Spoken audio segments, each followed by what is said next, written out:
Hey everyone, welcome to Compassion and Courage Conversations in Healthcare. I am your host, Marcus Engel, and today I have with me, as often I do, my lovely co-host, the Hotness. How you doing? I'm doing good. Thank you. Good. So here's a question. One of the first things that you and I bonded over was literature and books. Yes, indeed. I think Yes. that's why I knew I liked you. You're a reader. Because I was a reader. Okay. Let that be a note to all men out there. Become a reader and girls will like you. 100% sure. 100% true. So, can you think of any books over the years that I have recommended to you? A zillion. A zillion, right? And I can think And that's of a real number. a zillion. Yeah, Yeah. it's like twice as many as a trillion. I think so. Close enough. So yeah, a zillion books that you have recommended to me, and I hope that I've also recommended to you.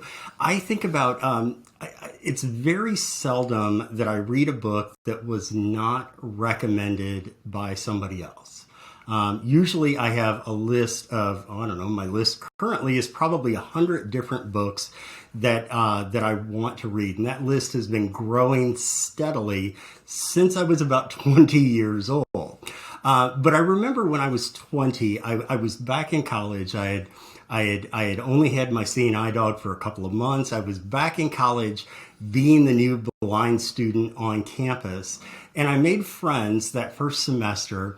And one of the friends that I made was a guy named Kevin. And Kevin suggested that I read a book that I had never heard of before called Illusions. And it's by Richard Bach, who I did not know at the time, but I later learned about the many famous books that Richard Bach has written, most notably one called Jonathan Livingston Seagull, which was a book that really kind of started the human potential movement back in the 60s and 70s.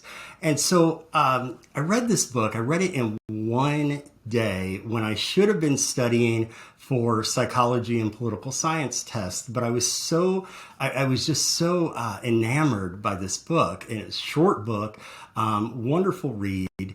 And I've never forgotten that book specifically because of the last line of the book, where the author says, here's the test to tell if your work on earth is finished. If you're alive, it's not. Here's a test to tell if your mission on earth is finished. If you're alive, it isn't. What does that mean? I mean, that our lives are still going. We still have more work to do.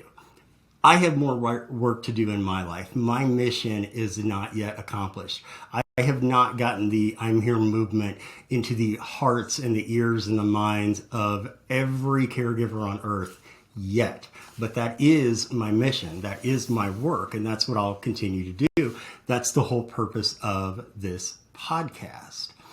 So I was thinking of this last weekend when we had some friends in town. And our friend told about his mentor. His mentor, he hadn't seen him in several years, but he had really set my friend's interest into the profession that he went into, professional mentoring. And so his mentor got cancer, took treatments. Mentor was rather aged at this time, and it became a situation where it's just a matter of time until cancer finally was going to take the life of the mentor. And our friend went to see his mentor, and the mentor said, I've done everything I'm supposed to do here. I'm ready to go when it's time. And when my friend relayed this story, that gave me a feeling of peace. I don't know about you, but it gave me a feeling of peace that I want to be like his mentor at the end of my life. I don't want to be sitting there wringing my hands and regretting things and wishing that I had done things differently. When it's my time, I want to be able to say, my mission here is complete. How about you?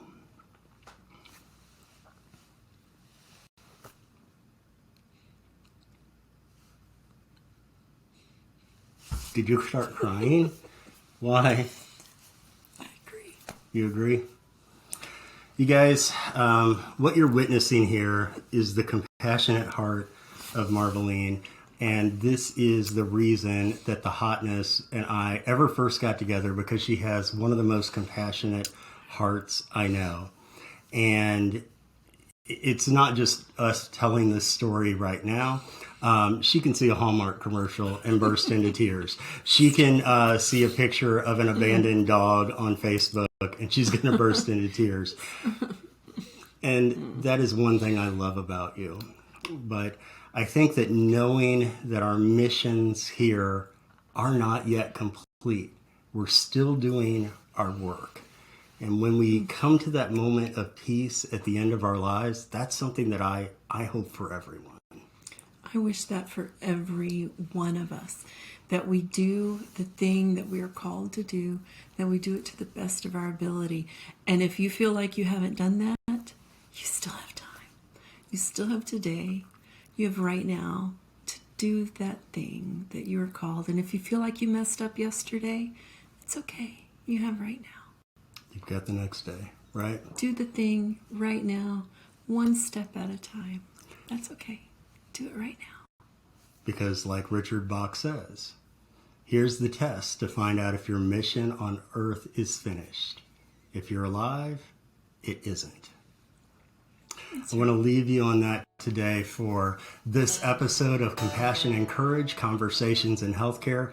I'm Marcus Engel, and Marveline, the Hotness Engel, with me today in the studio. Thank you all so much for being with us.